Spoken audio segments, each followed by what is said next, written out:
many services to make your Ramadan a very special one.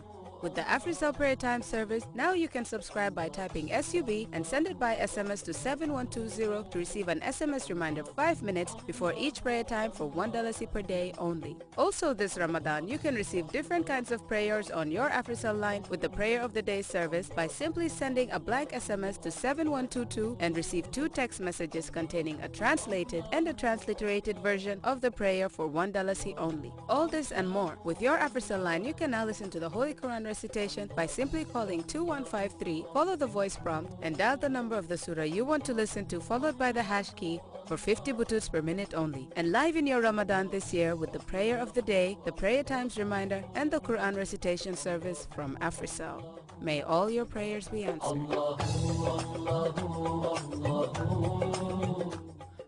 Welcome back.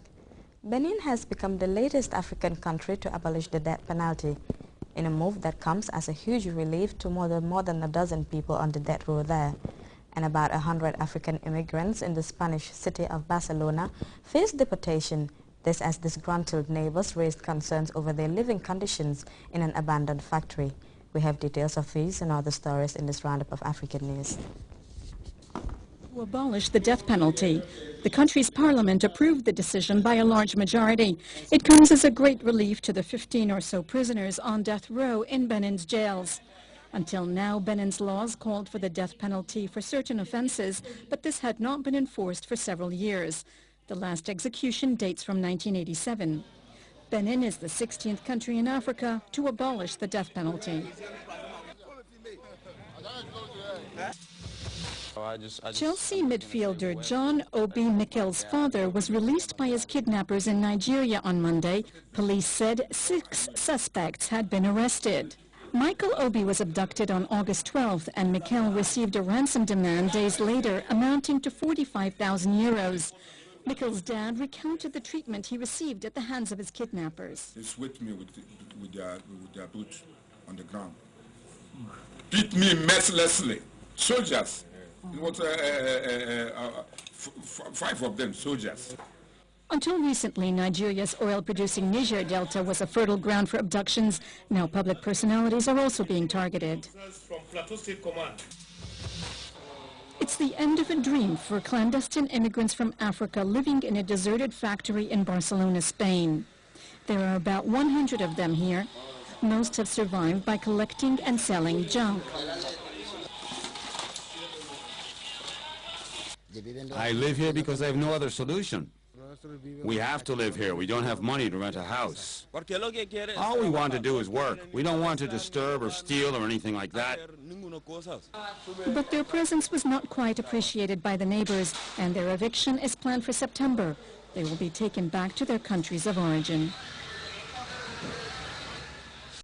Almost 5 years since 5,000 tons of toxic waste were dumped in the Ivory Coast, the effects of that environmental disaster continue to be felt.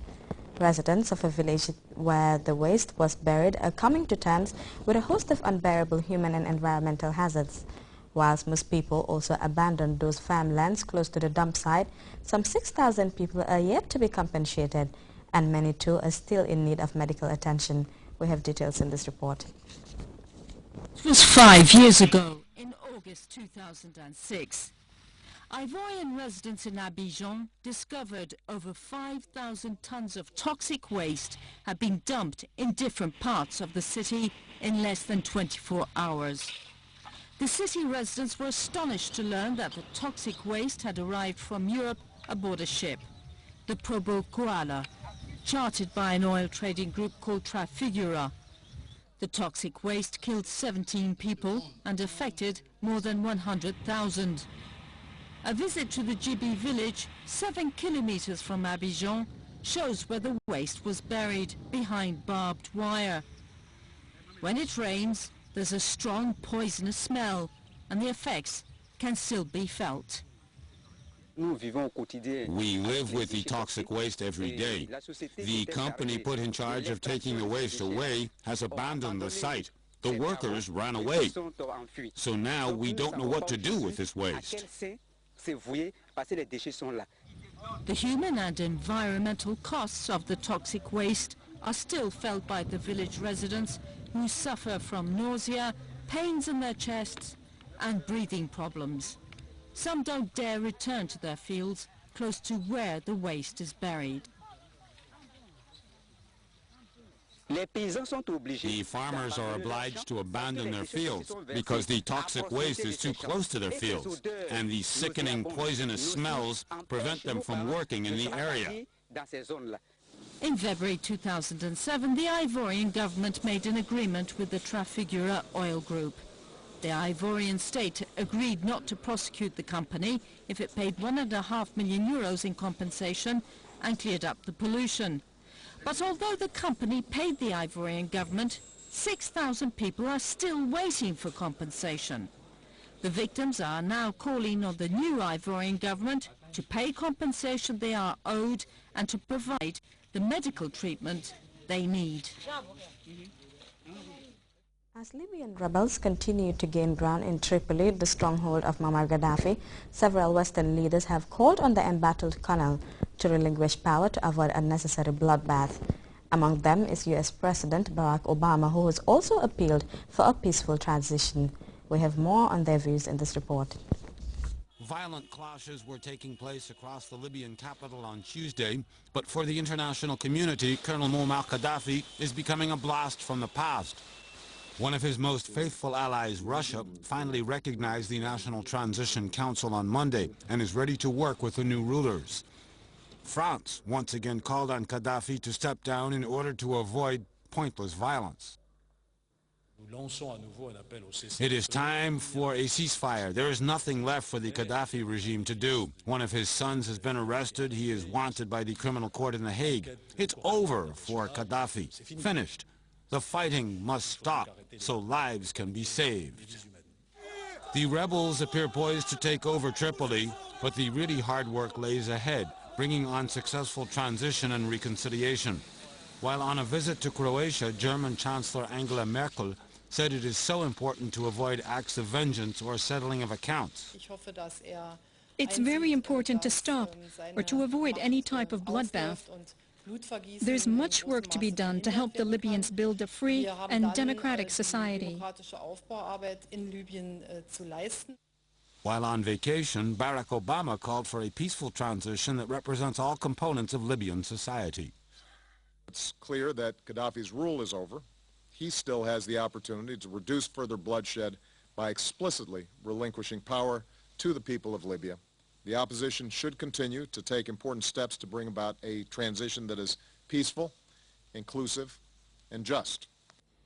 China has called on Western powers to restore order in Libya as quickly as possible. And the African Union, very close to Colonel Gaddafi, is scheduled to meet with a transition council official on Friday. Well, events in Libya have been turning dramatic and has been taking dramatic turns in the past couple of hours. Rebel fighters have attacked and seized Colonel Gaddafi's Bab al-Azizia compound in Tripoli, a symbolic edifice of Gaddafi's 42-year-old rule. A handful of his henchmen inside the compound were reportedly captured by the rebels, while there were no signs of the colonel himself or any member of his family. Pockets of fighting continue between remnants of Gaddafi loyalists and the rebels in the capital Tripoli, where dozens of foreign journalists are also holed up in a hotel, apparently held captive by some pro-government forces. Rebel authorities are also focused on containing possible resistance in Gaddafi's hometown of Sirte, where a show of military might and negotiations with tribal leaders are expected to quell tensions. We now take a look at the weather report in this piece by the Central Forecast Office.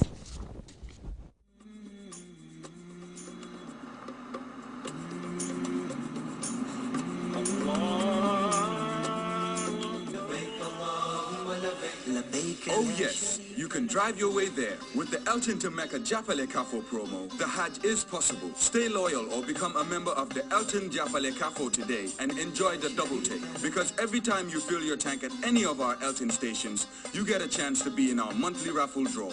to take home lots of goodies like gallons of oil, bags of rice, bags of sugar, vehicle accessories, and much more. Plus, a chance to become the lucky winner of the Elton to Mecca Japale Kafo fully paid Hajj expenses. Remember, it's a double take, your single loyalty for the monthly draw and the Elton to Mecca Japale Kafo final draw to be held just before the Hajj. For more information,